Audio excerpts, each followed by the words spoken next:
களங்கிடும் மகனே வருவாயா, இயேசு அழைக்கின்றார். கண்ணீர் துடைப்பார், மார்போடு சேர்ப்பார், மாறாது அன்பு நம் இயேசு. கண்ணீர் துடைப்பார், மார்போடு சேர்ப்பார், மாறாது அன்பு நம் இயேசு. களங்கிடும் மகனே வருவாயா, இயேசு அழைக்கின்றார்.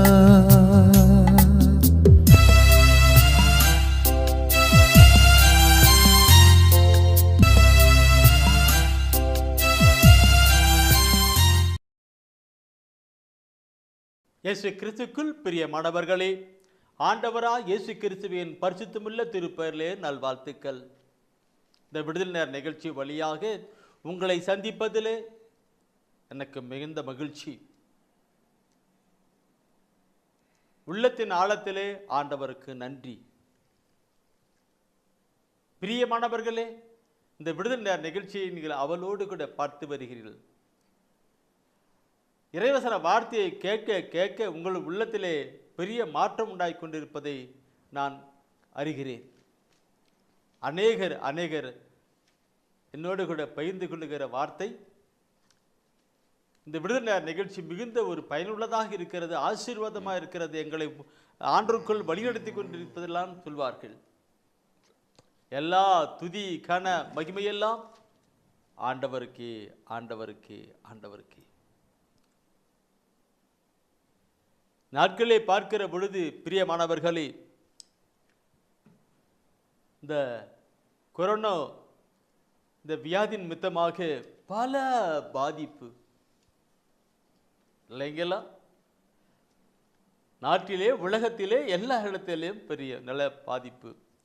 அது அதிகம் நான் சொல்ல விரும்பவில்லை, எல்லாம் பார்ப்பதைத்தான் அனுபவித்துக் கொண்டு போத்தான். என்னுடைய ஊழியத்தின் பாதையில் கூட அது பெரிய இடர்பாடாக வந்தது. பிரியமானவர்களே, மக்களுடைய பொருளாதாரத்தின் நிமித்தமாக நெருக்கப்பட்டது. மக்களுக்கு பண வசதி இப்போ வேலை கிடைக்கல. அது நிமித்தமாக இந்த ஊழியம், தொலைக்காட்சி ஊழியம், அதுக்கு ஒரு நாள் செய்தி வெளிவருக்கு 7000.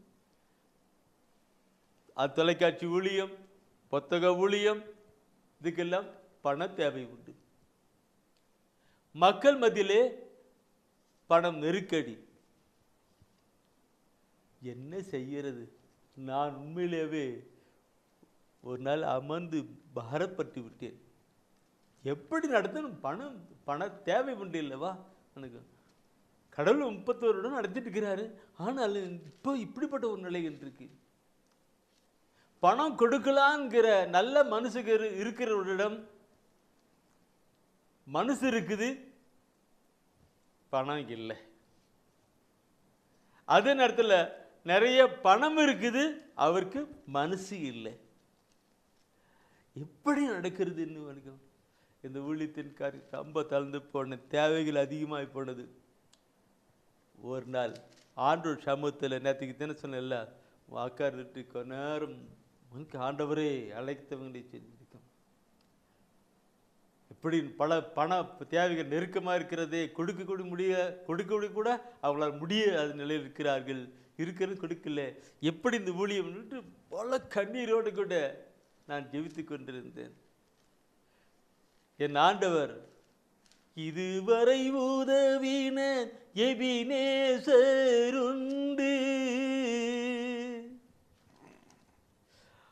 இந்த வார்த்தை எனக்குள்ளாக இதுவரை உதவின எபினேசர் உண்டு.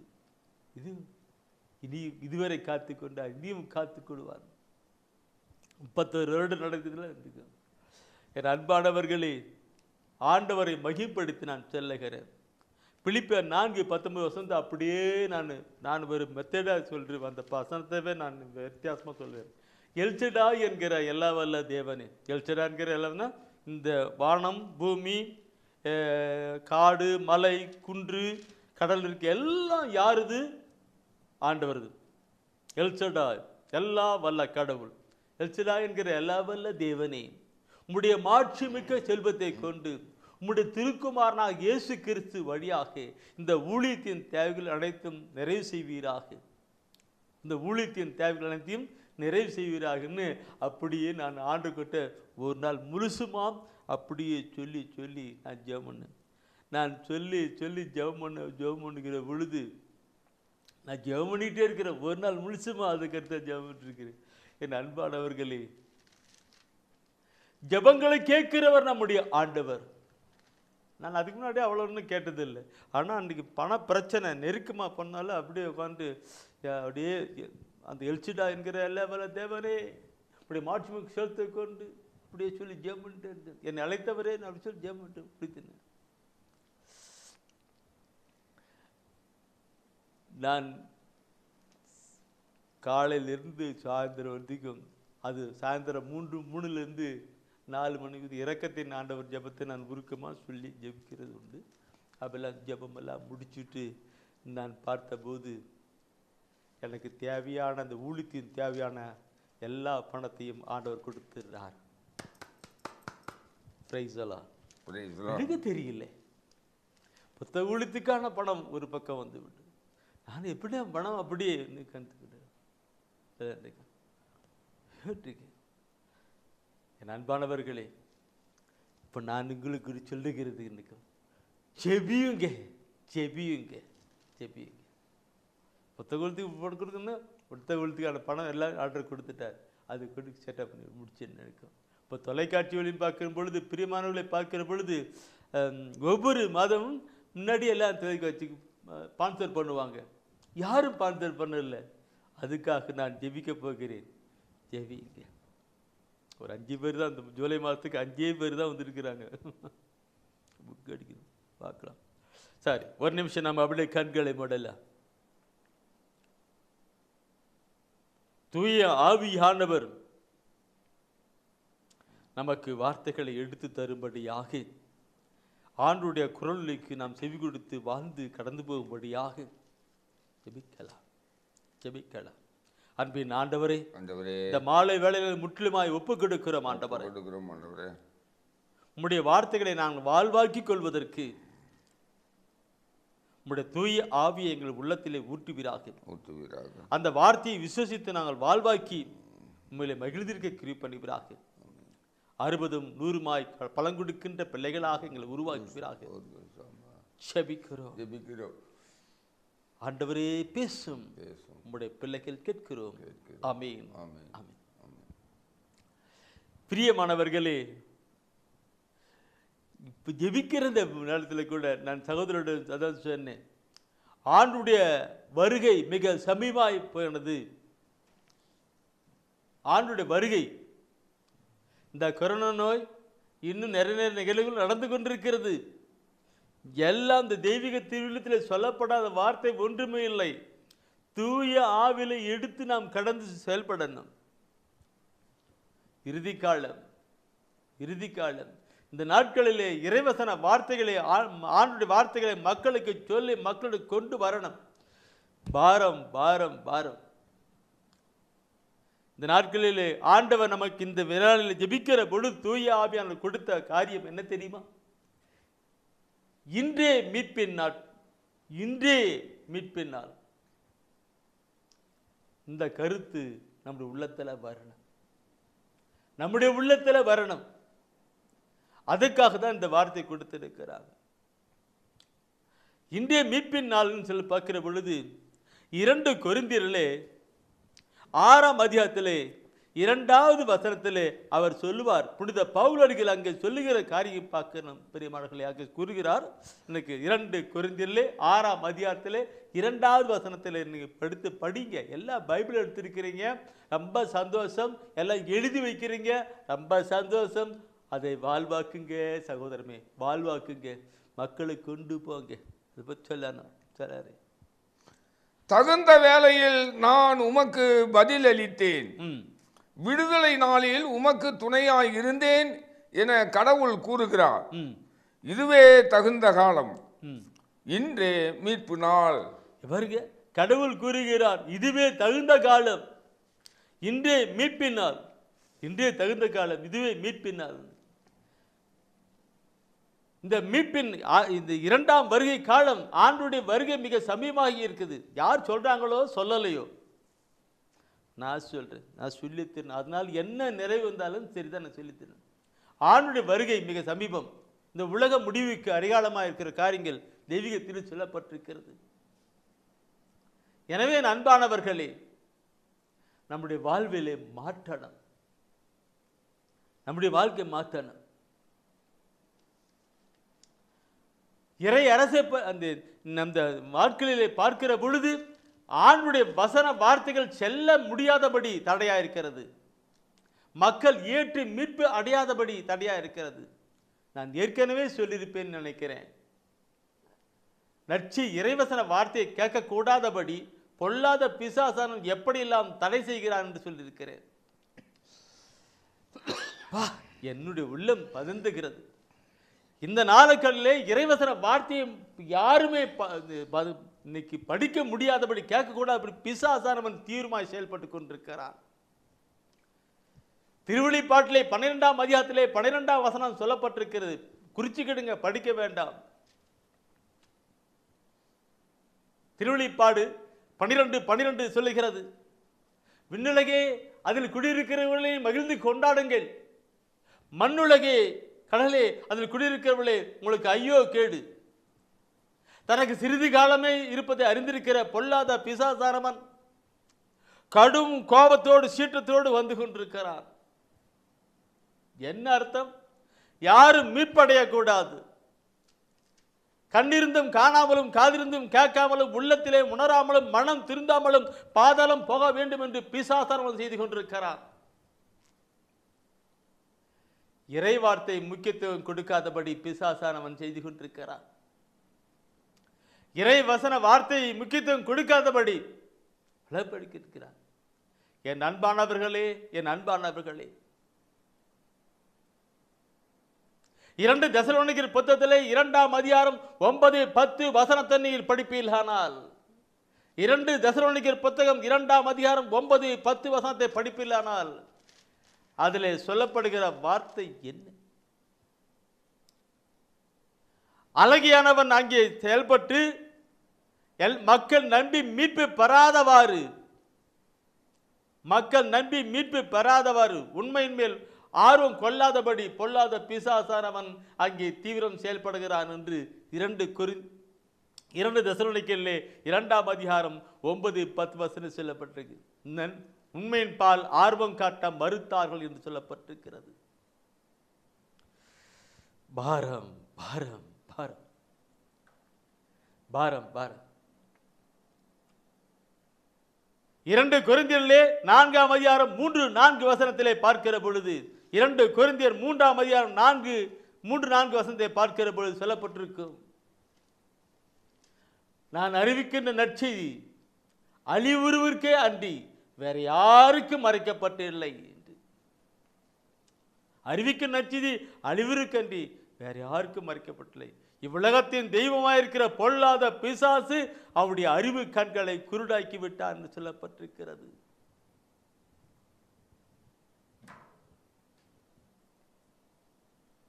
அது மட்டுமல்ல பிரியமானவர்களே, பார்க்கிற பொழுது லூகாஸ் நற்செய்தி 8ஆம் அதிகாரத்திலே 11-12 வசனம் வாசிக்கிற பொழுது, லூகாஸ் நற்செய்தி 8ஆம் அதிகாரம் 11-12 வசனம் வாசிக்கிற பொழுது அதில் சொல்லப்பட்டிருக்கும், அவர்கள் விதை இறை வார்த்தை என்றும் அந்த வார்த்தையை நம்பி மீட்பு பெறாதவாறு அழகியானவன் வந்து அவருடைய உள்ளத்திலிருந்த வார்த்தையை எடுத்து போய்விடுறான்னு சொல்லப்பட்டிருக்கிறது. சகோதரமே, இறை வார்த்தைக்கு அவ்வளவு முக்கியம் இருக்கிறது. அது உங்களுக்கும் எனக்கும் தெரியுமோ தெரியாதோ, பொல்லாத பிசாசுக்கு நல்லா தெரியும். மற்ற பக்தி முயற்சி பற்றி அதுக்கு அக்கறை இல்லை.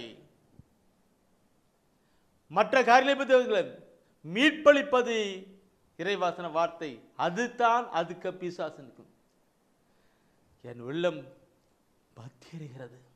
என் கண்கள் ஆண்டவராய் இயேசு கிறிஸ்து மனமாறாத மக்களை பார்த்து அவர் அழுதார். லூக்காஸ் நற்செய்தி 19ஆம் அதிகாரத்திலே பார்க்கிறோமே, மனமாறாத மக்களை பார்த்து அவர் அழுதார். இந்த நாட்களிலே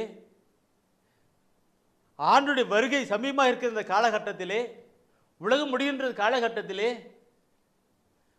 உலகம் எந்த அளவுக்கு மீட்படைந்திருக்கிறது, உலகம் எந்த அளவுக்கு மீட்படைந்திருக்கிறது.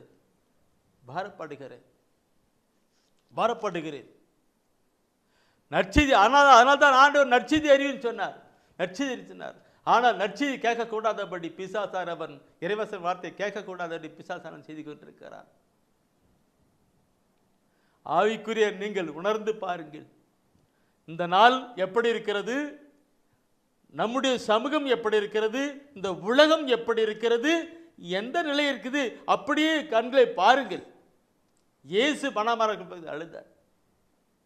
நான் ஒரே ஒரு வசனத்தை தொழிலும் தூயான் உணர்த்துறார். 2 தெசலோனிக்கேயர் புத்தகத்தில் முதல் அதிகாரம் எடுங்க. யாரை பார்க்கணும் என் அன்பானவர்களே. 2 தெசலோனிக்கேயர் புத்தகத்தில் முதல் அதிகாரத்தில் அங்கே 8வது வசனம் நினைக்கிறேன். அந்த வசனத்தில் சொல்வார். இருக்கும் 2 தெசலோனிக்கேயர் முதல் அதிகாரம் 8வது வசனத்தில் அவர் சொல்லுகிறது, அவர் தீப்பிழம்பின் நடுவே தோன்றி கடவுளை அறியாதவர்களையும் நம் ஆண்டவர் இயேசுவை பற்றிய நற்செய்தியை ஏற்காதவர்களையும் தண்டிப்பார். எப்படி ஆண்டவராக இயேசு கிறிஸ்து தீர்ப்புக்கு வர வந்துட்டு அப்பொழுது அவர் தீப்பிழம்பின் நடுவே தோன்றி கடவுளை அறியாதவர்களையும் உண்மை கடவுளாம் இயேசு கிறிஸ்துவை அறியாதவர்களையும், அந்த மீட்பராம் இயேசு கிறிஸ்துவை அறியாதவர்களையும், நற்செய்தியை ஏற்காதவர்களையும் அவர் தண்டிப்பார் என்றால், அந்த தண்டிப்பு எப்படிப்பட்ட தண்டிப்பாக இருக்கும்? எங்கே மக்கள் மேலே போவார்களா கீழே போவார்களா சிந்தித்து பாருங்கள். பாரப்படுகிறேன். மக்கள் மேலே போவார்களா கீழே செய்வார்களா சென்று பாருங்கள். இன்றைக்கு நற்செய்தியின் காரியங்கள் இப்படித்தானே இருக்கிறது.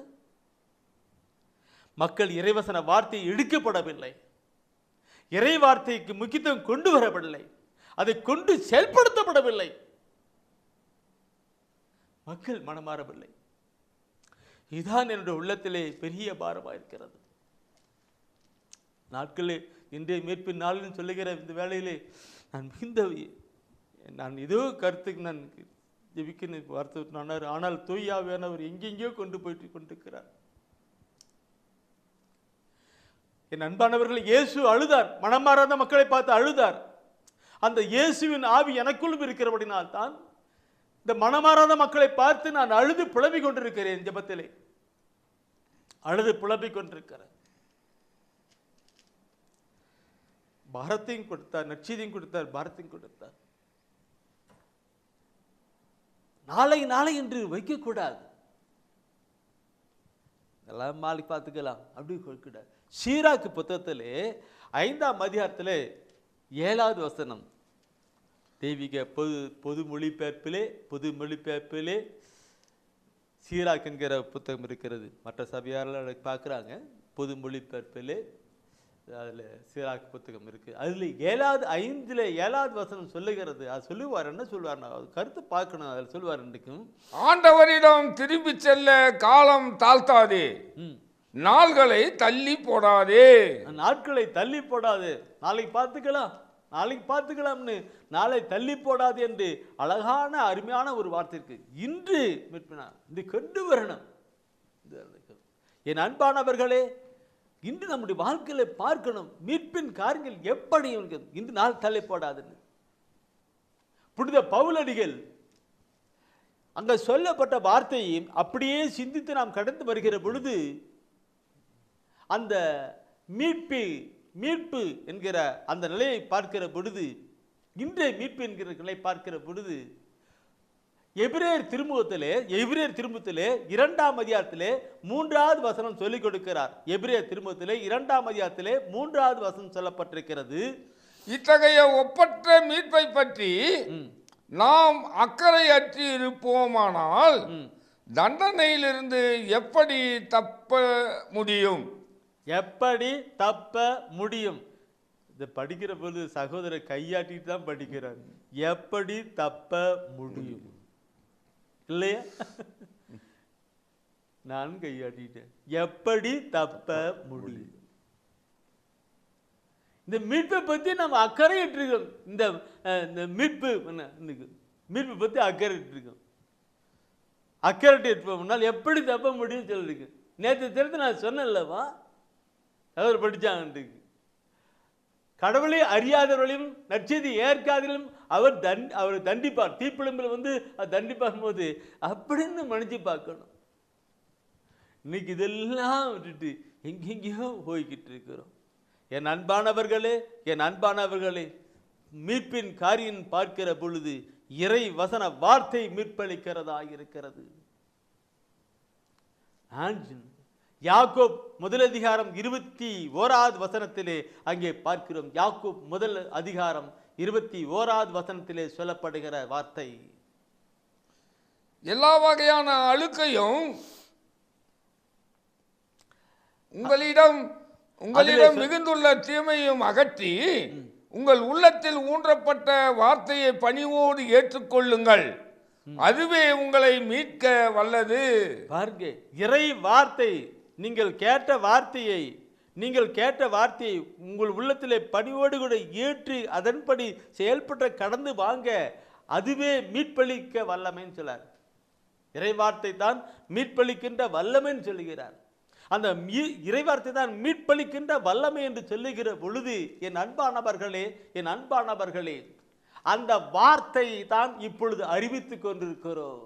அந்த வார்த்தை தான் நற்செய்தியாக வெளிப்பட்டு கொண்டிருக்கிறது. வார்த்தை நற்செய்தியாக வெளிப்பட்டு கொண்டிருக்கிறது. பாருங்க, வார்த்தை மீட்பளிக்கிற வல்லமை என்று பார்த்தோம். வார்த்தை மீட்பளிக்கிற அந்த வார்த்தை நற்செய்தியாக சொல்லுகிற பொழுது அந்த நற்செய்தி மீட்பளிக்கிறதா இருக்கிறது. நாம் கடந்த வார்த்தையை பார்த்தோம் அல்லவா? ரோமர் 10 முதல் அதிகாரத்திலே 16வது வசனத்திலே பார்த்தோம் அல்லவா? அதில் சொல்லப்பட்டிருக்கு என்ன? நற்செய்தியை முன்னிட்டு வெட்கப்பட மாட்டேன், ஏனெனில் அதுவே கடவுளின் மீட்பளிக்கும் வல்லமை. நற்செய்தி என்பது இறைவார்த்தையை கொண்டது. அந்த இறைவார்த்தையே நற்செய்தியே மீட்பளிக்கிற வல்லமையாக இருக்கிறது என்று அங்கே புனித பவுலடிகள் மிக தெளிவாக, அழுத்தமாக, உறுதியாக சொல்றது. அதை பற்றி நான் வெட்கப்பட மாட்டேன்னு சொல்லி கொடுக்கிறார். நற்செய்தியானது வார்த்தை, நற்செய்தி மீட்பளிக்கிற இந்த நற்செய்தி என்று சொல்லுகிற பொழுது என்ன நற்செய்தி? என் அன்பானவர்களே, நற்செய்தி என்று பார்க்கிற பொழுது அது இயேசு கிறிஸ்துவை குறித்த நற்செய்தி என்று நான் ஏற்கனவே சொல்லியிருக்கிறேன். நான் மீண்டும் சொல்ல வரல. நற்செய்தி என்பது இயேசு கிறிஸ்துவை குறித்த நற்செய்தி தான். அந்த மீட்பராம் இயேசு கிறிஸ்துவை குறித்த நற்செய்தி தான். மத்தேயுவில முதல் அதிகாரத்தில் 21ஆம் வசனம் குறிச்சுக்கிடுங்க, நீங்க படிச்சு தான் இருக்கும். ஏற்கனவே சொல்லப்பட்ட வார்த்தை தான் இருக்கும். அதில் சொல்லப்பட்டிருக்கு. மத்தேயு 1:21 சொல்லிருக்கு, அவரே நம்முடைய பாவலிருந்து மீட்கிறவர் சொல்லப்பட்டு, இயேசு என்கிற பெயர் இடுவீர்கள். அந்த இயேசு என்கிற பெயருக்கு மீட்பர் என்று அர்த்தம் என்று சொல்லப்பட்டிருக்கிறது. நம்முடைய பாவத்தில் மீட்கிறவர் என்று, மீட்பர் என்று அர்த்தம் என்று. ஆம் பிரியமானவர்களே, மீட்பர், அவரை பற்றி நாம் அறிஞ்சு கடந்து வரணும். இறைவார்த்தை வழியாக அந்த இயேசுக்குள்ளே கடந்து வரணும். அப்பதான் மீட்பு. மீட்பு சொல்லுகிற பொழுது என்ன மீட்பு? என் அன்பானவர்களே, பாவத்திலிருந்து, பாவத்தின் அடிமைத்தனத்து, பிசாசனுடைய அடிமைத்தனத்து கட்டிலிருந்து விடுதலை கண்டு வரணும். ஒரு ஆண்டவர் பரிசுத்தர், அன்பானவர், இரக்கமுள்ளவர், இவர் நிலையில வரணும். இங்க பிசாசு, பாவம், அக்கிரமம் இதெல்லாம் தேய்ச்சிட்டு இருக்கு. நாம் கடவுளுடைய பிள்ளைகளா, பிசாசினுடைய நிலையில போயிருக்கிறவர்களா? இங்கே இருப்போம் என்றால் அது இங்கே போயிடும், கீழே போய்விடுவோம். இங்கே இருப்போம் என்றால் மேலே போவோம். பார்க்கணும். மீட்பளிப்பது ஆண்டவர் இயேசு கிறிஸ்து தான். திருத்தூர் பணியிலே 4ஆம் அதிகாரத்திலே 12வது வசனம் சொல்லுகிற பொழுது, அவரால் அன்றி வேறு ஒருவராலும் மீட்பு இல்லை, அவருடைய பெயரை அன்றி வேறொரு பெயர் கொடுக்கப்படவில்லை என்று சொல்லப்பட்டிருக்கிறது. கண்டு வரலாம். இதெல்லாம் பார்க்கிற பொழுது என் அன்பானவர்களே, மீட்பு எங்கே? இறைவசன வார்த்தை, நற்செய்தி. இயேசுவை பற்றி காரியங்களே நற்செய்தி இருக்கும். மீட்பு அதை இன்னும் சொல்லினப்பான்னாக்க 1 கொரிந்தியரிலே 1 அதிகாரத்திலே 18வது வசனத்திலே சொல்லுவார். படிச்சு பாருங்க. அது புனித பவுல் சொல்ற வார்த்தையை பார்க்கணும். 1 கொரிந்தியரிலே 1 அதிகாரத்திலே 18 நினைக்கிறேன். சிலுவை பற்றிய செய்தி அழிந்து போகிறவர்களுக்கு மடமையே, ஆனால் மீட்பு பெறும் நமக்கோ அது கடவுளின் வல்லமை. அது கடவுளுடைய வல்லமை என்று சொல்லப்பட்டிருக்கிறது. இப்படியாக ஆண்டவராக இயேசு கிறிஸ்து இந்த நற்செய்தி அப்படியே போய்கிட்டு இருக்கு. சிலுவை, அவர் சிலுவிலே மரித்தார், ரத்தம் சிந்தினார், ரத்தம் சிந்தி மீட்பை கொடுத்தார் என்று பார்க்கிறோம். சிலுவிலே அந்த சிலுவை மீட்பு, இயேசு சிலுவை, அந்த சிலுவிலே சிந்திய ரத்தம் எப்படி மீட்பை அளிக்கிறது அது பார்க்கணும். எல்லா பாவத்திலிருந்து நம்ம மீட்பு, ரத்தம் கழுவி நம்மை மீட்பளிக்கிறதா இருக்கிறது.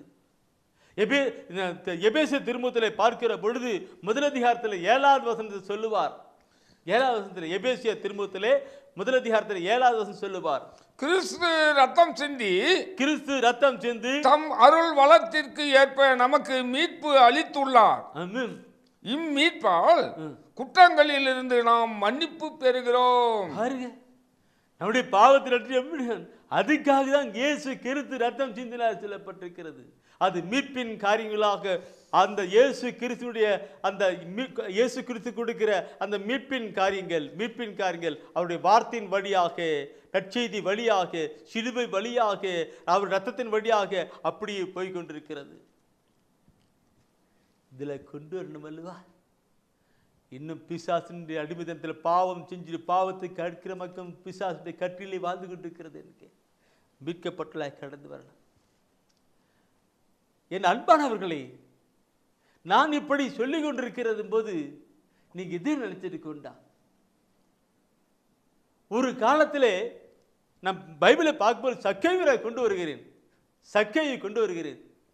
சக்கேயு வருத்தனுடைய அதிகாரியா இருந்தார். வருத்தனுடைய அதிகாரி, வருமானத்தில் ஒரு குறையும் இல்லை, நிறைய செல்வந்தர்.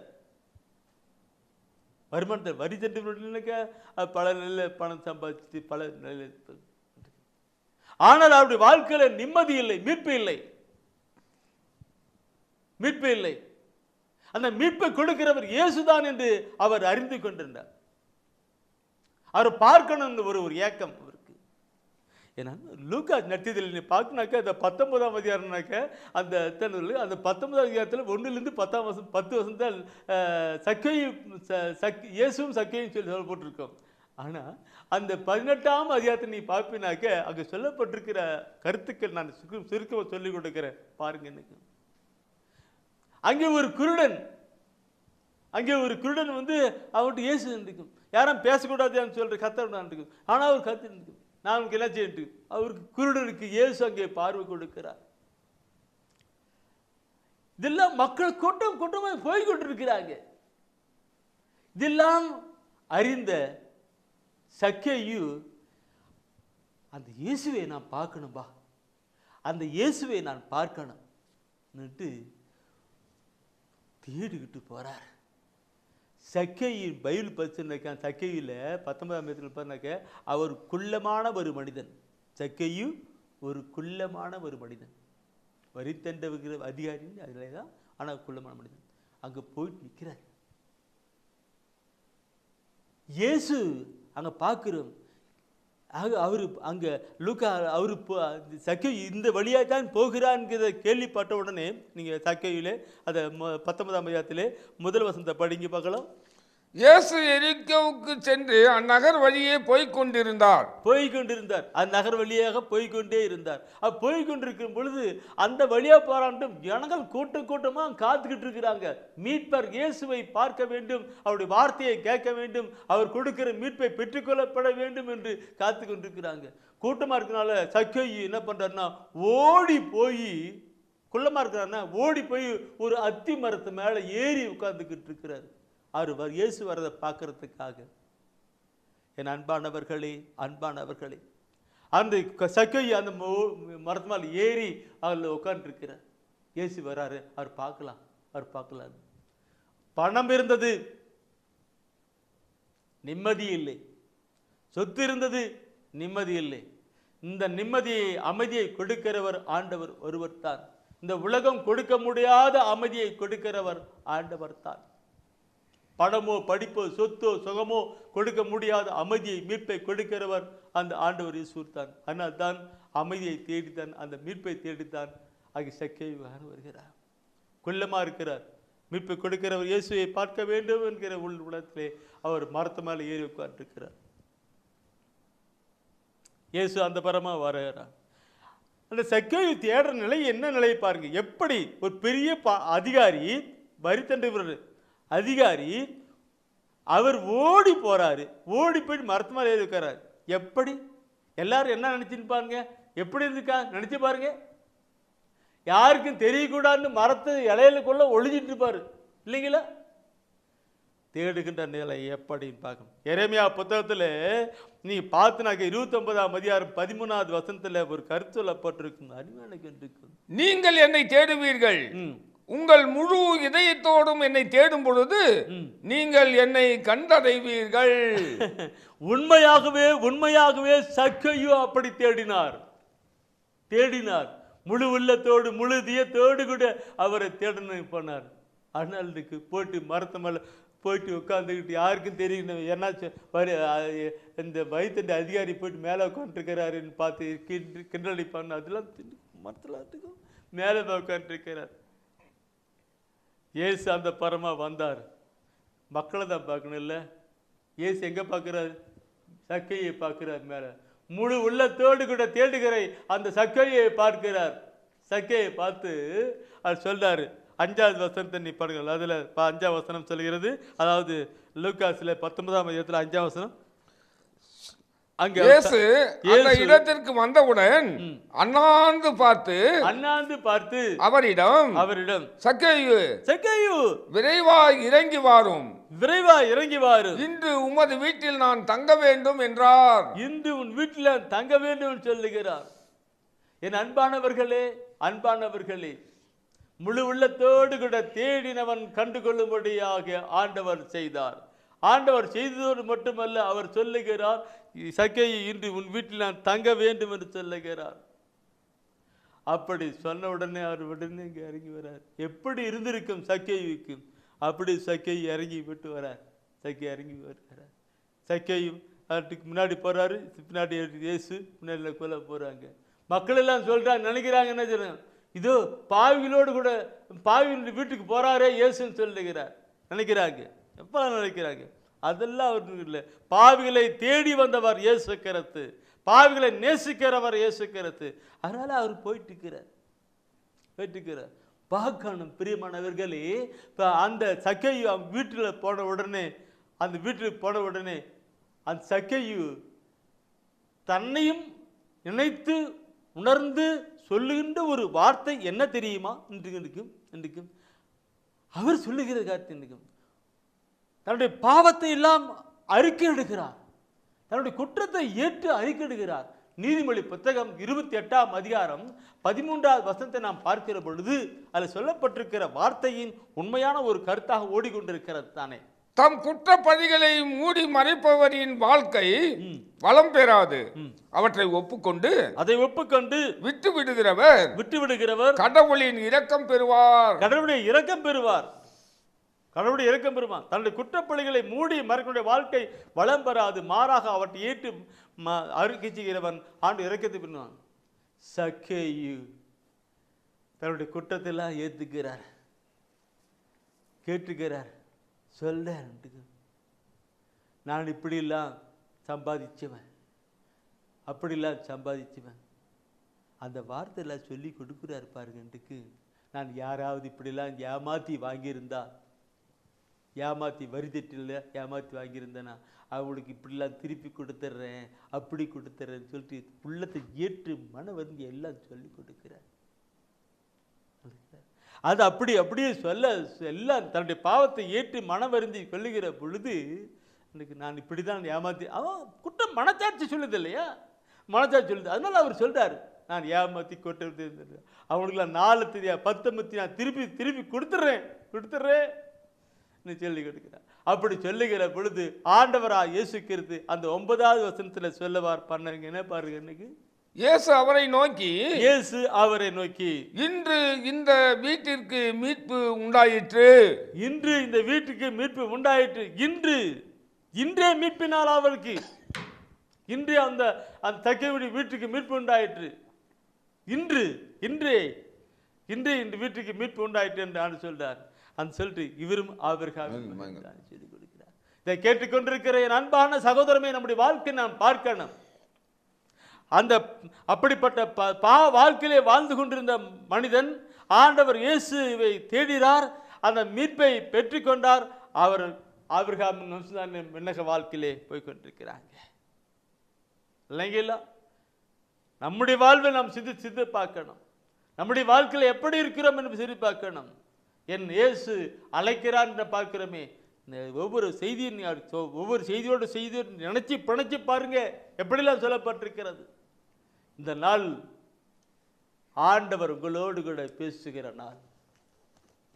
மகனே மகளே, இன்று மீட்பின் நாள் என்று கொண்டு வா. இது இறுதி நாட்கள், இறுதி காலகட்டமா இருக்கிறது. இன்றே மீட்பின் நாள் என்று சொல்லுகிற பொழுது நான் சொல்லணும், பிரசங்கிக்கிற நான் அடுத்த காலகட்டம் எனக்கு எப்படின்னு தெரியாது. நம்ம ஒவ்வொருக்கும் அப்படிதான் இல்லைங்களா? எனவே நான் மீட்படையணும்.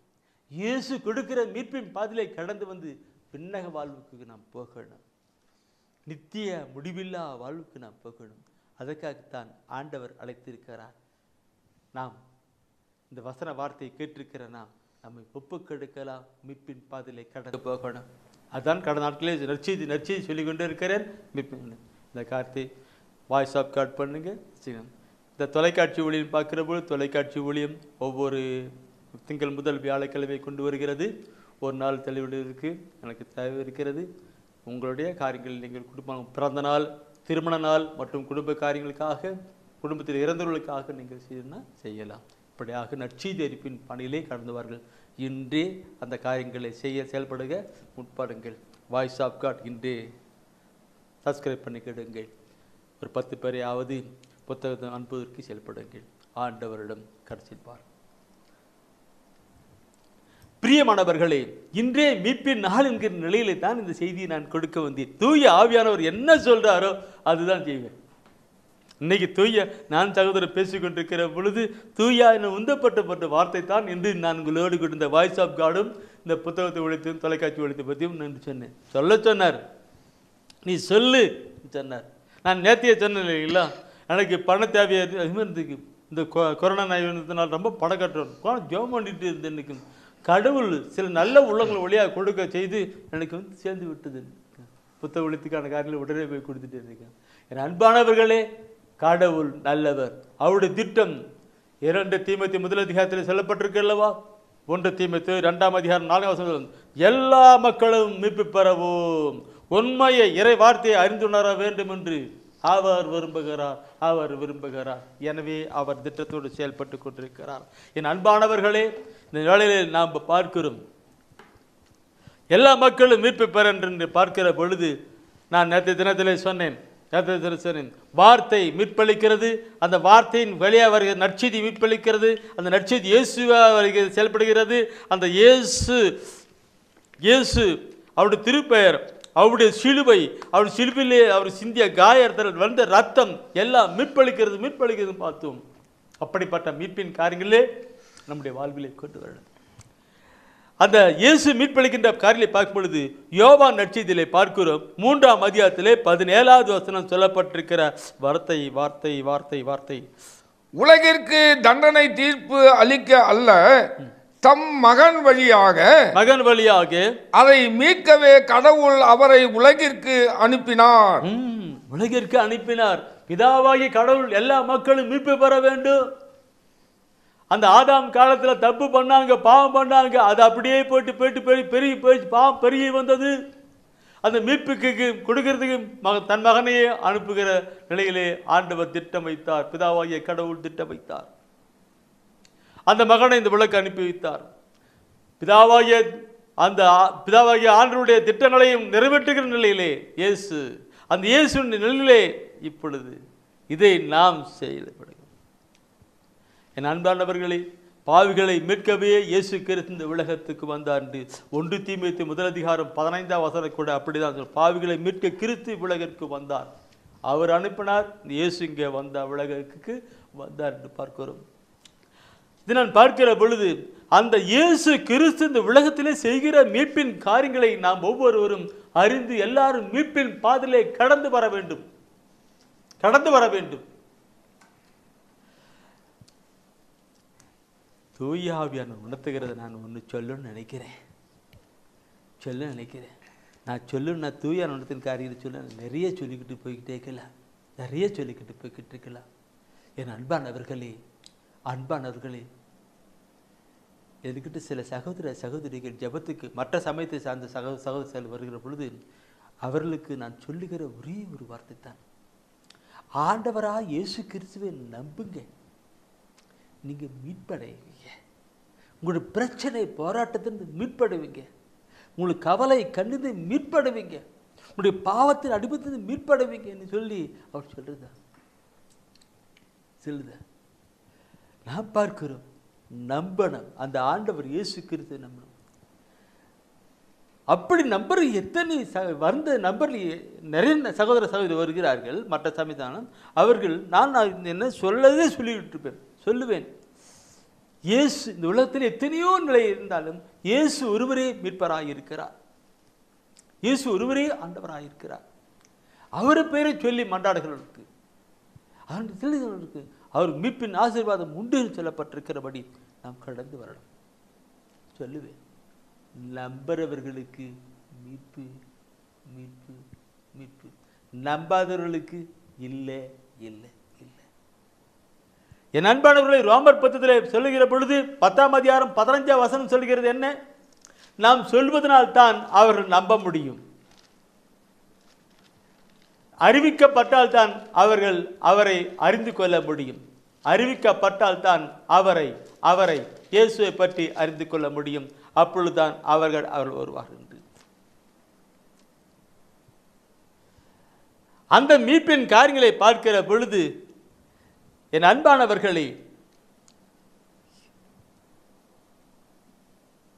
ஆண்டவர் எந்த நிலையிருந்தாலும் அவர் கொண்டு வருகிறார். எடுங்க, தயவுசெய்து திருத்தர் பண்ணி எடுங்க. புனித பவுலுடைய வாழ்க்கையில் புனித பவுல் என்னென்ன எப்படி செஞ்சார்னு பார்த்தா என்னுடைய உள்ளமெல்லாம் பத்தி என்ன வைராகியத்தோடு. அங்கே யூத மக்கள் மத்தியில் ஒரு பெரிய பிரச்சனை, போராட்டம், ஏற்றுக்கிட மாட்டாங்க. பிரேனத்தார் மக்கள் மத்தியிலே அப்படியே போட்டி மேலே போட்டு சீட்டை பண்ணிருப்பார். பிரேனத்தார் மக்கள் ஏற்றனா கூட ஏற்றுக்குவாங்க, ஆனால் யூத மக்கள் ஏற்றுக்க மாட்டாங்க. வாழ்க்கையில் உடைஞ்சு போயிருக்கிறார். இப்படியெல்லாம் நற்செய்தி அறிவிக்கிற பொழுது புனித பவுலை அவருடைய இந்த பவுலின் சீலாவையும் சிறைச்சாலை அடிக்கிறாங்க. நற்செய்தியில் நடக்கும். நற்செய்தி ஏக்க மக்களை பிடிச்சி அவங்கள போய் ஜெயில் அடிக்கிறாங்க. சிறைச்சாலை அடிக்கிற பொழுது பவுலையும் சீலாவையும் சிறைச்சாலை அடிச்சிட்டு இருக்கிற பொழுது அங்கே பார்க்கிறோம் பிரியமானவர்களே, கண்ணீரோடு கூட அங்கே சிறைச்சாலையில் அடைக்கப்பட்டுறாங்க. அடியெல்லாம் அடித்து சிறைச்சாலையில் உட்சிறைச்சாலையில் போட்டுறாங்க. உட்சிறையில் போடுகிறார்கள். உட்சிறையில் போட்டுக்கொண்டிருக்கிற பொழுது அங்கே பவுலும் சீலாவும் நள்ளிரவு வேலைகளே அடின்னு அடித்து உட்சிறை என்றாலாம் சிறையில் உட்சிறை நள்ளிரவில்லை ஆண்டவரை துதித்து பாடிக்கொண்டிருக்கிறார்கள். திருத்தற்பணியில் 16ஆம் அதிகாரம் நீங்கள் அடித்து கேட்டது தான். அதிகமாக அதனால தான் சொல்லலை. 16ஆம் அதிகாரத்தில் சொல்லப்பட்டு மக்களுக்கு நற்செய்தி அறிவித்தினாலே அவர்களை பிடித்து அடித்து சிறையிலே அடைக்கிறார்கள். நள்ளிரவு வேளையிலே பவுலும் சீலாவும் சிறைச்சாலையிலே ஆண்டவரை பாடி துதித்து கொண்டிருக்கிறார்கள். அப்படி துதித்து கொண்டிருக்கிற பொழுது மற்ற கைதிகள்லாம் பார்க்கிறார்கள். என்னடா இது, இவரை பிடிச்சி உள்ள போட்டு ஜெயில அடித்து கிழிச்சு போட்டிருக்கிறாங்க, இந்த பண்ணல பாடுறாங்களே துதிக்கிறாங்களேன்னு சொல்லிட்டு அவன் மற்றெல்லாம் விடுக்காங்க. அன்பானவர்களே, அன்பானவர்களே, அன்பானவர்களே, அந்த சிறை கூடம் அப்படி அதிருகிறது. எல்லா கையில் இருக்கிற கட்டு விலங்கெல்லாம் கலந்து விழுகிறது. எல்லாம் கட்டு கலந்து விழுகிறது. அந்த சிறையினுடைய பூட்டெல்லாம் கலந்து விழுகிறது. சிறை கைதி பூட் போட்டு போயிட்டு இருந்தான். சிறை கைதி, அந்த சிறை அதிகாரி, அந்த சிறை காவலர் பூட் போட்டு அவர் போயிட்டு மீண்டும் வந்து பார்த்தோன்னா கலந்துட்டு இருக்குது, கதவு திறந்துட்டு இருக்குது. எப்படி இருக்கும்? அப்படியே அந்த சிறை காவலர் அதிரி போகிறார். ஐயோ போயிட்டாங்களா, என்ன கதி ஆகுறது, என்னைக்கு என்ன ஆகுதுன்னு. அப்படி வருகிற பொழுது புனித பவுல் சொல்லுகிறார், பயப்படாது, நாங்கள் யாரும் வெளியே போகலை, எல்லாரும் உள்ளதானே இருக்கிறோம், உள்ளதானே இருக்கிறோம், எல்லாம் பயப்படாது, நாங்கள் எல்லாரும் உள்ளதா இருக்கிறோம். அவர் பார்த்தா எல்லா கைதிகளும் எல்லாம் பூட்டில் கலந்து விட்டுருக்கு, கையில் போயிட்டுருக்கு, எல்லாரும் உள்ளதா இருக்கிறாங்க. ஏன் இதை கொஞ்ச நேரம் இதை நான் பற்றி சொல்லனாக்கா மணிக்கு எவ்வளவு பிரச்சனை காரிக்கு சிந்திக்கணும் பெரியமானவர்களே. மீட்பு எல்லாரும் எல்லாம் காதில் கேட்டிருந்தானே, அவங்க பாட்டு அவனு இல்லை பூட்டில் கலந்து விட்டுருக்கு. பார்த்த சிறை அந்த காவலர் வருகிறார். பார்த்துட்டு இதை பார்த்த உடனே அவர் அந்த சிறை பவுலு சிலவையும் பார்த்து அவர் கேட்குறாங்க. அந்த 31வது வசனம் 31:1-2 அன்னைக்கு அது படிக்கணும், பார்க்கணும் போல. அதற்கு அவர்கள் ஆண்டவராகிய இயேசுவின் மேல் நம்பிக்கை கொள்ளும், ஆண்டவராகிய இயேசு கிறிஸ்து மேல் நம்பிக்கை கொள்ளும், அப்பொழுது நீரும் உன் வீட்டாரும் மீட்படைவீர்கள் என்றார்கள். அப்பொழுது நீரும் உன் வீட்டாரும் மீட்படையும் சொன்னாங்க. என் அன்பானவர்களே, மீட்படைவீர்கள் என்று அவர்களை வெளியே அழைத்து வந்து, பெரியோரே, மீட்படைய நான் என்ன செய்ய வேண்டும் என்று கேட்டார். சகோதரர் அப்படி பிடிச்சு படிச்சான். அவங்க சிறைகளை கூட்டி வந்து நாங்க என்ன செய்யட்டும் சொல்லுங்கன்னு கேட்கிறாங்க. நாங்கள் ஆண்டவர் இயேசு மேல் நம்பிக்கை கொள்ளும், அப்பொழுது நீ உன் வீட்டார் மீட்படையும் சொல்லான்ட்டு. அப்போ அந்த பவுலு சீலா கூட்டி வெளியே வந்துட்டு நாங்கள் என்ன செய்யணும் சொல்லுங்க. என் அன்பானவர்களே, நீ பார்க்கணும், சிறை விலங்குகள் அப்படி கலந்து விழுகிறது என்றால் என்ன அர்த்தம்? பொல்லாத பிசாசனவன் கட்டப்பட்டிருக்கிற எல்லா கட்டுக்களிலிருந்தும் நாம் மீட்படுகிறது தான். அந்த பிசாசின் கட்டுக்கள், எல்லா பொல்லாத பாவ கட்டுக்கள், மந்திர கட்டுக்கள், எல்லா கட்டுகள் பிசாசான வைத்திருக்கிற கட்டிலிருந்து விடுதலை கொடுத்து நம்மை கொண்டு வருவதுதான் மீட்பராம் இயேசு கிறிஸ்து. அன்னைக்கு பவுலும் சீலாவும் அங்கே கொண்டு வராங்க, பாடுறாங்க, எல்லாருக்கும் மீட்பு உண்டாட்டு. சிறை அதிகாரி, காவல் அதிகாரி அவர் சொல்ல 32வது வசனத்தை படித்து பாருங்க. பின்பு அவர்கள் ஆண்டவரின் வார்த்தையை அவருக்கும் அவர் வீட்டில் இருந்தோர் அனைவருக்கும் அறிவித்தார்கள். அவர் வீட்டில் இருந்து எல்லாருக்கும் அறிவித்தாங்க. ஆண்டவருடைய வார்த்தையை அவருக்கும் அவர் வீட்டில் இருந்து எல்லாருக்கும் அறிவிக்கிறாங்க. அந்த சிறை அதிகாரியுடைய வீட்டில் போயிட்டு அறிவிக்கிறாங்க. அப்போ அந்த வீட்டுக்காரங்க அத்தனை பேருமே மீட்படைந்தான் சொல்லப்பட்டிருக்கிறது. மீட்படைந்தார்கள், எல்லாரும் மீட்படைந்தார்கள். என் அன்பானவர்களே, நற்செய்தியின் காரியங்களை பார்க்கணும், நம்பணும். நம்புகிற பொழுது அங்கே மீட்பின் காரியங்கள் உண்டாயிட்டிருக்கணும். இதை நான் சொல்லுகிற பொழுது தூய ஆவியான உணர்த்துகிறதுனால ஒரு கருத்தை நான் சொல்ல வருகிறேன். அது ஆண்டவரை மையப்படுத்துகிற ஒரு சாட்சியமாக இருக்கிறது. சில நாட்களுக்கு முன்பாக இங்கே நான் செய்தி கொடுத்து கொண்டிருந்தேன், தொலைக்காட்சி செய்தி கொடுத்திருந்தேன். ஒரு குடும்பத்தில் பில்லி சுன்னி பாதிப்பினால் கட்டப்பட்டிருக்கிறார்கள். அவர்கள் பிள்ளை சுண்ணத்தினாலே பாதிக்கப்பட்டு அவர்கள் கட்டப்பட்டு பல நிலையில் இருக்கின்றார்கள். இந்த இறை செய்தியை அவர்கள் அப்படியே கேட்டுக்கொண்டிருக்கிற பொழுது அந்த இறுதி வேளையிலே தூய ஆவியால் உந்தப்பட்டு நாம் சொன்னோம், பிள்ளை சுண்ணத்தினால் பாதிக்கப்பட்டிருக்கிற அந்த குடும்பத்திற்கு ஆண்டவர் ஒரு விடுதலையை கொடுக்கிறார், மீட்பின் காரியத்தை கொடுக்கிறார் என்று சொல்லுகிற பொழுது அந்த வீட்டிற்குள்ளாக ஒரு சிலுவை போல ஒரு தெய்வீக பிரசன்னம் வந்து இருக்குதான். சிலுவை போல ஒரு தெய்வீக பிரசன்னம் வருகிற பொழுது அந்த வீட்டில் இருக்கிற அந்த பில்லி சுண்ணி கட்டில் இருக்கிற எல்லா கட்டுக்களும் உடைந்து கதரை பிசாசின் கடத்தெறிந்து போனான். இந்த மாத புத்தகத்தில் அவர்கள் சாட்சி எழுதியிருக்கிறார்கள். இதை நான் ஏன் சொல்லுகிறேன் என்றால், ஆண்டவராகிய இயேசு மீட்பர். அவர் மீது நம்பிக்கை கொள்ளுகிற பொழுது அவருக்கு மீட்டு நம்ம கொடுக்கிறார். இந்த காரியங்களை நாம் மக்களுக்கு அறிவிக்கணும். அன்பான சகோதரமே சகோதரமே, நீங்க விசுவசிங்க. நம்முடைய ஆண்டவரால் முடியாது ஒன்றுமில்லை, அவரிடம் இல்லாது ஒன்றுமில்லை. அவரே மீட்பர். எல்லா பிரச்சனை, போராட்டம், கவலை, கண்ணீர்களுக்கும் அவரே மீட்பர். எல்லா பிசாசினுடைய அந்தகார சக்திகளில் இருந்து விடுதலை கொடுக்கிறவர் அவரே மீட்பர். பாவத்தின் அடிமைத்தனத்தில் எல்லா நிலையிலிருந்து மீட்பு கொடுக்கிறவர் அவரை. இதை நீங்க விசுவசிப்பில்லைனால், அன்று சக்கையுடைய வீட்டுக்கு மீட்பு உண்டானது போல, அன்று சிறை கைதி அதிகாரியுடைய வீட்டுக்கு மீட்பு உண்டானது போல, இன்று உங்கள் வீட்டுக்கு மீட்பு உண்டாயிட்டிருக்கும். சக்கையுடைய வீட்டிலே எல்லாம் இருந்தது, ஆனால் உள்ளத்திலே அமைதி இல்லை. செய்தியை கேட்டுக்கொண்டிருக்க உங்களுடைய வாழ்க்கையில கூட எல்லாம் இருக்கலாம், நிம்மதி இல்லை என்றால் அங்கே மீட்பு இல்லை என்று அர்த்தம். நீங்கள் சிறை அதிகாரியை போல, சிறை அதிகாரி போல நீங்கள் இருக்கலாம், ஆனாலும் கூட மீட்பு இல்லாத ஒரு நிலை இருக்குமானால் இன்று ஆண்டோட ஒப்புக்கொடுங்க.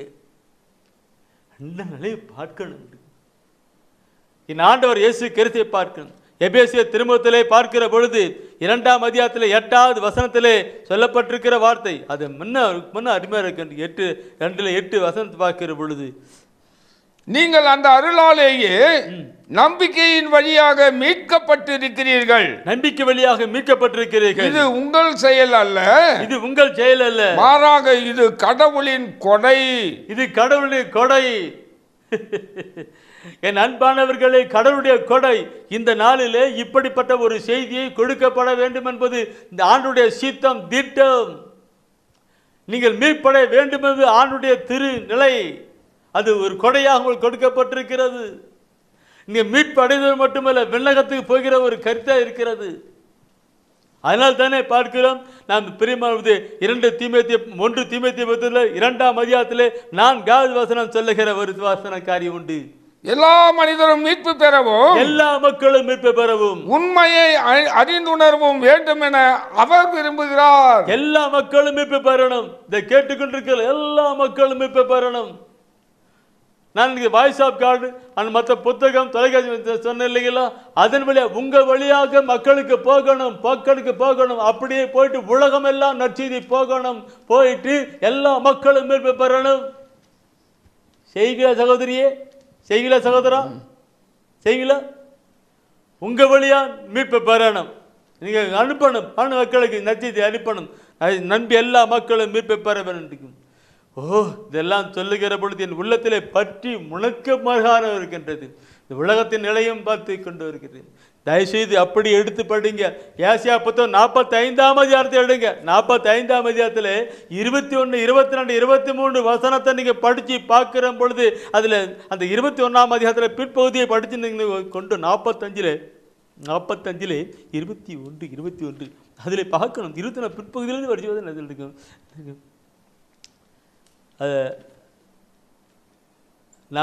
குறிச்சிக்கிட்டுங்க, நான் நேரம் ஆகி போச்சு. 45 21 முதல் 23 வருஷம் படிச்சு வரும்.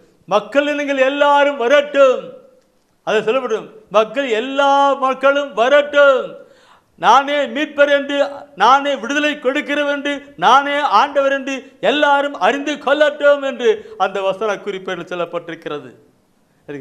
எனவே அன்பானவர்களே, இன்றே மீட்பின் நாள் என்று நாம் ஒவ்வொருவரும் நம் உள்ளதிலே கொண்டு வரும், நம் மற்றலை கொண்டு போகணும்.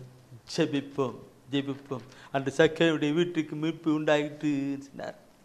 அன்று சிறை அதிகாரியுடைய வீட்டுக்கு மீட்பு பண்ணது. அது மட்டுமல்ல, அந்த சிறை கைதிகள் இருக்காங்க, அவங்க கவுண்டில் எல்லாம் கலந்து விழுந்தது. ஜெபிப்போம். அன்பின் ஆண்டவரே, இந்த மாலை வேலைகளே செய்தியை கேட்டுக்கொண்டிருக்கிற ஒவ்வொருவரையும் மூக்கு முன்பாக நிறுத்துகிறோம். அப்பா, எங்கெல்லாம் நற்செய்தி அறிவிக்கப்படுகிறதோ அங்கெல்லாம் உடனிருந்து அரும் அடையாளங்களால் உடைய வார்த்தையை உறுதிப்படுத்தி நின்று பார்க்கிறோமே. இப்பொழுதும் செய்தியை கேட்டுக்கொண்டிருக்கிற ஒவ்வொருடைய வாழ்க்கையிலும் அற்புதங்கள் அடையாளங்கள் நடக்கட்டும். நீர் ஒருவரே மீட்பர் என்று அறிந்து இன்று அவர்களுக்கு ஒரு மீட்பின் நாளாக அமையட்டும் ஆண்டவரே. அவருடைய பிரச்சனை, போராட்டம், கவலை, கண்ணீர், துக்கம், வேதனை, பாவத்தின் எல்லாத்திலும் ஒரு விடுதலை கொடுக்கிற நேரமாக அமையட்டும் ஆண்டவரே. உம்முடைய வார்த்தை உயிருள்ளது, ஆற்றல் மிக்கது ஆண்டவரே. அது வெறுமையாய் போவதில்லை. இந்த வார்த்தையை கேட்டுக்கொண்டிருக்கிற ஒவ்வொருடைய வாழ்க்கையிலும் ஒரு விடுதலையின் காரியமாக அமையட்டும், மீட்பின் காரியமாக அமையட்டும். இந்த செய்தியை வெளியிடுவதற்கு என்னுடைய ஜப குழுவினரே செயல்பட்டு கொண்டிருக்கிறார்கள். அவர்கள் என்ன நோக்கத்தோடு கூட செயல்பட்டிருப்பார் என்பதை நீங்கள் அறியணும். எல்லா மக்களும் மீட்பு பெற வேண்டும் என்கிற ஒரே நிலையிலே தான் அந்த ஜப நண்பர்கள் எல்லாம் இணைந்து செய்தியை வெளியிட கொடுத்திருக்கிறார்கள். ஆண்டவரே, அவர்களையும் ஆசீர்வதியும். என்னோடு கூட இணைந்து பணிபுரிகின்ற ஊழியம் செய்கின்ற எல்லா ஜப நண்பர்களையும் ஆசீர்வதியும். ஜப வேளாங்கண்ணி செயல்திலும் ஒவ்வொருவரும் ஆசீர்வதியும். அவருடைய எண்ணங்களும் சிந்தனைகளும் உமக்குள் ஆசீர்வதிக்கப்படட்டும் ஆண்டவரே. செய்தியை கேட்க கொடுத்த ஒவ்வொருவரையும் நீர் ஆசீர்வதிப்பீராக. ஜெபிக்கிறோம் ஆண்டவரே. இன்றே உன் வீட்டுக்கு மீட்பு, இன்றே உனக்கு மீட்பு உண்டாயிற்று என்ற ஒரு சொல்லை ஒவ்வொருவரையும் நீர் ஆசீர்வதிப்பீராக. உங்களுடைய ஆசீர்வாதத்தை கேட்கிற ஒவ்வொருவரும் பெற்றுக்கொள்ளட்டும். மீட்பின் ஆசீர்வாதம் தொடர்ந்து வளர வேண்டும் என்று, இறையரசு வளர வேண்டும் என்று நாங்கள் ஜெபிக்கிறோம் நல்ல பிதாவே. ஆமீன். அரியே வாழ்க, ஆண்டவரும் உடனே, பெண்களிலே நீர் பேரு பெற்றீரும், மகனும் வாழியவே. பரிசுத்த மரியாயே, எங்கள் பரமனின் தாயாரே, பாவிகள் எங்களுக்காய் பரமனை மன்றாடும். இப்போதும் நீர் மன்றாடும், எப்போதும் நீர் மன்றாடும். தீமைகள் நெருங்கையிலே பரமனை மன்றாடும். மரணம் வருகையிலே எம்மை தாங்கும் அம்மா.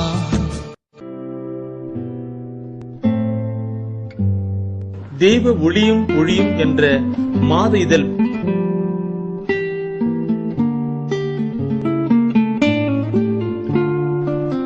எமது டிவைன் ஊழியத்தின் வழியாக வெளியிடப்படும் தெய்வ ஒளியும் ஒளியும் என்ற மாத இதழ் பெற வேண்டும் என்றால் சரியான முகவரியை அனுப்புங்கள்.